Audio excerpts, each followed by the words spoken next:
Il est 7h11 sur Europe 1. Dimitri Pavlenko, vous recevez ce matin le directeur du CERU, le Centre d'études et de recherche universitaire, Olivier Vial. Bonjour Olivier Vial. Bonjour. Bienvenue sur Europe 1, responsable du programme du CERU sur les nouvelles radicalités. Nous parlons ce matin ensemble du lynchage de Quentin, mort après son passage à tabac à Lyon alors qu'il assurait la sécurité d'une action du collectif Némésis. Alors l'enquête est en cours, mais les militantes de Némésis, qui ne faisaient que déployer devant Sciences Po Lyon une banderole contre l'islamo-gauchisme dans nos facs, elles assurent, ces jeunes femmes, avoir reconnu un proche du député LFI Raphaël Arnaud, membre actif de la Jeune Garde, parmi ceux qui ont tabassé à mort Quentin. Est-ce que d'abord vous pouvez nous rappeler ce qu'est la Jeune Garde et est-ce que vous considérez que c'est le problème en l'occurrence dans cette affaire Quentin ?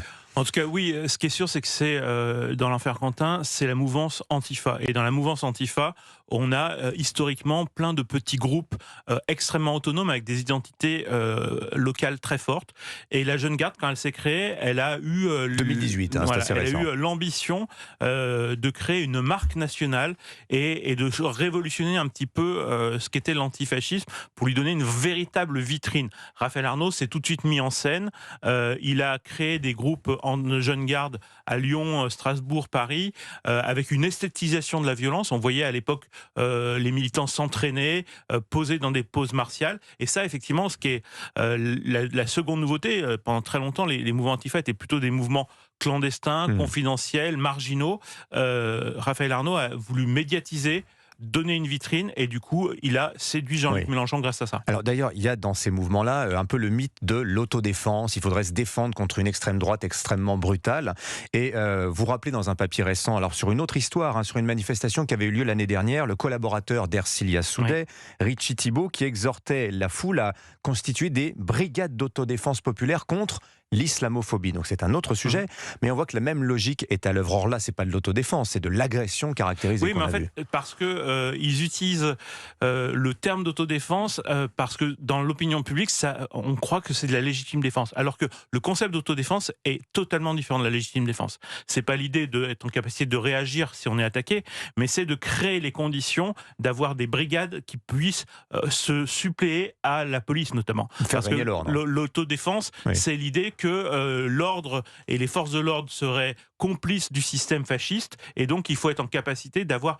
des structures et les antifas effectivement se considèrent souvent comme ces forces d'autodéfense qui seraient en capacité de s'opposer à la fois au fascisme et à son instrument qui est la police. Alors quels sont les liens aujourd'hui entre ces antifas, ces groupes type Jeune Garde et la gauche institutionnelle, la gauche politique, celle qui est représentée à l'Assemblée nationale par exemple, comme la France Insoumise? Eh bien effectivement ça c'est la très grande nouveauté parce que pendant des années les mouvements antifas existent depuis presque 100 ans mais il y avait eu une frontière hermétique entre l'ultra-gauche violente et la gauche ou même l'extrême gauche politique et parlementaire. Avec la Jeune Garde, avec Raphaël Arnaud d'un côté et Jean-Luc Mélenchon, on a eu un rapprochement.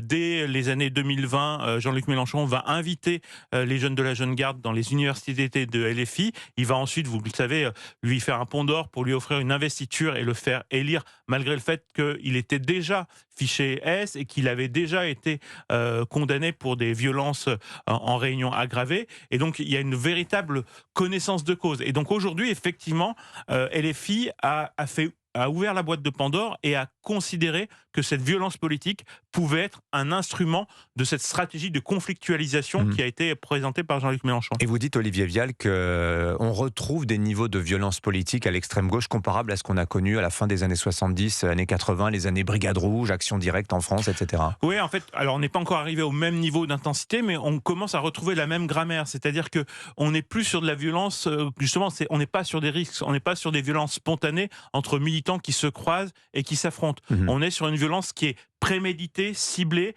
avec les antifas qui ont monté un vrai réseau d'espionnage, de fichage des adversaires, à la fois les adversaires politiques, mais aussi les journalistes, et ils sont en capacité aujourd'hui de venir les harceler en dehors d'actions militantes, devant chez eux, devant leur employeur, de façon à leur faire vraiment arrêter le combat. L'idée, c'est de les terroriser et les harceler. Vous dites que l'objectif est de rendre socialement trop coûteux le fait de s'engager à droite. Voilà, et ça aussi, c'est pas quelque chose qui est totalement spontané, ça a été théorisé, écrit par un penseur qui s'appelle Marc Bray, qui est un penseur d'antifascisme, qui a écrit un manuel en 2018 sur qu'est-ce que les nouvelles méthodes antifascistes. L'année de création de la Jeune Garde en 2018. Et il va effectivement, lui, théoriser la question du coût social en disant qu'il est impossible de faire changer d'idée un adversaire politique, mais il peut être possible de les rendre trop coûteuses politiquement, socialement, économiquement et même physiquement.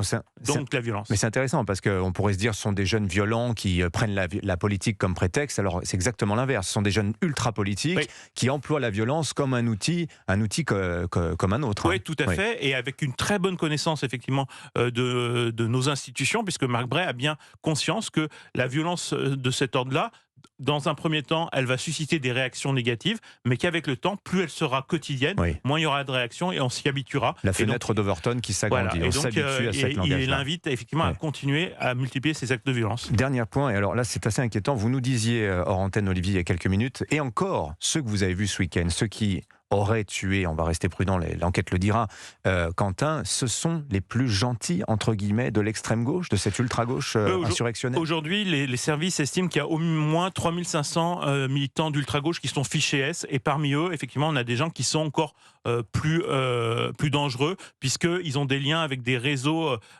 clandestins.